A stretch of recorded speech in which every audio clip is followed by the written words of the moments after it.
Hi hello ರೈತ ಬಂಧುಗಳೇ. So ನಮಸ್ಕಾರ ರೀ, ನಾನು ನಿಮ್ಮ ರವಿ ರಾಠೋಡ್ ಮಾತಾಡ್ತಾ ಇದ್ದೀನಿ. ಸೊ ನಾ ಇವತ್ತು ಅದೀನಿ ರೀ ಹೊನುಟಿಗೆ ಒಳಗೆ.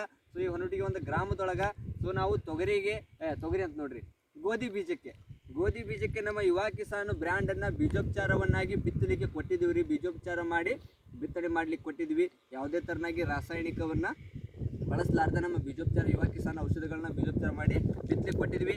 ಅದನ್ನ ನೋಡೋಣ ಯಾವ ರೀತಿ ರಿಸಲ್ಟ್ ಅದ, ಯಾವ ರೀತಿ ನಾಟಿಗೆ. ಯಾಕಂದ್ರೆ ಕೆಲವೊಬ್ಬ ರೈತರಿಗೆ ಡೌಟ್ ಇರ್ತದ್ರಿ, ಏನಿರ್ತದ್ರಿ, ನಾವು ಬಿತ್ತಿರುವ ಬೀಜ ಸರ ನಾಟಂಗಿಲ್ರಿ ಅಂತೇಳಿ ಕೆಲವೊಬ್ಬ ರೈತರಿಗೆ ಡೌಟ್ ಇರ್ತದ್ರಿ. ಬಟ್ ಇವತ್ತಿಗೆ ನಿಮ್ಮೆಲ್ಲರಿಗೂ ನಾನು ಬೆಸ್ಟ್ ಬೀಜೋಪಚಾರ ಮಾಡಿ ಬಿತ್ತಿರುವಂಥ ಪ್ಲಾಟ್ ಹೆಂಗೈತಿ ಅನ್ನೋದನ್ನ ನಾನು ನಿಮಗೆ ತೋರಿಸ್ಲಿಕ್ಕೆ ಬಂದಿದ್ದೀನಿ ರೀ. ಸೊ ನೀವೆಲ್ಲ ನೋಡ್ಬೋದು. ಇವತ್ತಿಗೆ ನಮ್ಮ ಕಾಕ ನಿಮ್ಮ ಹೆಸರು ರೀ ಬರಪ್ಪ ಕಾಕಾರು ಅದಾರ. ಅವ್ರ ಹೊಲದೊಳಗೆ ನಾವು ಇವತ್ತು ಏನು ಮಾಡ್ತೀವಿ, ಗೋಧಿಗೆ ಬೀಜೋಪಚಾರವಾಗಿ ನಮ್ಮ ಯುವ ಕಿಸಾನ್ ಮಂಜು ಸರ್ ಅವ್ರು ಕೊಟ್ಟಾರ್ರಿ. ಸೊ ಅದು ಯಾವ ರೀತಿ ಕಾಕ ಇದು ಔಷಧ ಹಚ್ಚಿ ಬಿತ್ತಣ ಬೇಸ್ ನಾಟ್ಯದ, ಹೆಂಗ್ ನಾಟ್ಯದ? ಚಲೋ ನಾಟ್ಯದ. ಹೌದಾ? ಏನು ಗೊಬ್ಬರ ಹಾಕಿದೆ ಇದಕ್ಕ? ಗೊಬ್ಬರ ಏನು ಹಾಕಿಲ್ಲ. ಚಲೋ ಐತಲ್ಲ ಔಷಧ. ಮತ್ತೊಬ್ಬರ ರೈತರಿಗೆ ಏನ್ ಹೇಳ್ತಿ, ಯೂಸ್ ಮಾಡ್ಬೇಕು, ಅವರು ಉಪಯೋಗಿಸಬಹುದಾ? ಮಾಡ್ಬೋದಲ್ಲ. ಸೊ ಕಾಕಾರ ಯೂಸ್ ಮಾಡ್ಬೋದು ಅಂತಂತಾರ್ರಿ. ಯಾಕಂದ್ರ ಇದು ಯುವ ಕಿಸಾನ್ ಬೀಜೋಪಚಾರ ಮಾಡಿದ್ದು ಯಾವ ರೀತಿ ಐತಿ ನೀವು ನೋಡ್ಬೋದು. ಮುಂದೆ ಬರ್ರಿ, ಸ್ವಲ್ಪ ನೋಡ್ಬೋದು ನೀವು ಯಾವ ರೀತಿ ಅದ. ಕಾಕ ಖರ್ಚು ಎಷ್ಟು ಮಾಡ್ರಿ ಇದಕ್ಕ?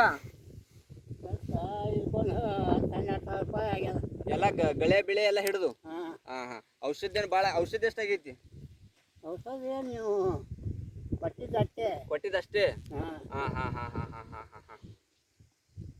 ಬರೇ ಬೀಜೋಪಚಾರಕ್ಕೆ ಅಷ್ಟೇ ಖರ್ಚು ಮಾಡಿರಿ? ಬರಾಬರಿ 1500 ರೂಪಾಯಿ ಖರ್ಚು ಮಾಡಿರಿ ಅಂದಂಗ ಐತಿ ಇದಕ್ಕ. ಎಷ್ಟು ಎಕರೆ ಅದ ಇದು? 1.5 ಎಕರೆ. ಸೊ ಈ ರೀತಿ ಅದ ರೈತ ಬಂಧುಗಳು ನೋಡ್ಬೋದು. 1500 ರೂಪಾಯಿ ಖರ್ಚು ಮಾಡ್ಯಾರ. ಸೊ ಇದು ಬೀಜನೂ ಕೂಡ ಯಾವ್ದಂತ ನೋಡ್ರಿ. ಯಾವ್ದು ಸರ್ ಮಂಜು ಸರ್? ಇದು ಅಂಕುರ್ ಬೀಜ ಅದ. ಮತ್ತು ಆಚೆ ಕಡೆ ನೀವು ಆ ಕಡೆ ನೋಡ್ಬೋದ್ರಿ. ಸೊ ಅದು ಕೂಡ ಬೇರೆ ಬೀಜ ಅದ್ರಿ. ಸೊ ಅದು ಯಾವ ಬೀಜ ರೀ? ಶ್ರೀರಾಮ್. ಇದು ಶ್ರೀರಾಮ್ ಬೀಜ ಅಂತ. ಸೊ ಎರಡು ಬೇರೆ ವೆರೈಟಿಗಳನ್ನ ಅವ್ರು ಬೀಜೋಪಚಾರ ಮಾಡಿ ಬಿತ್ತಾರ. ಸೊ ಯಾವ ರೀತಿ ಇಳುವರಿ ಬರ್ತದ ಸೊ ನಾವು ನೋಡೋಣ ಮುಂದೆ ಯಾವ ರೀತಿ ಪೀಕ್ ಬರ್ತದ. ಈಗ ಇದು ಎಷ್ಟು ದಿವಸದ ಪೀಕ್ ಅದ ಕಾಕ? ಇದು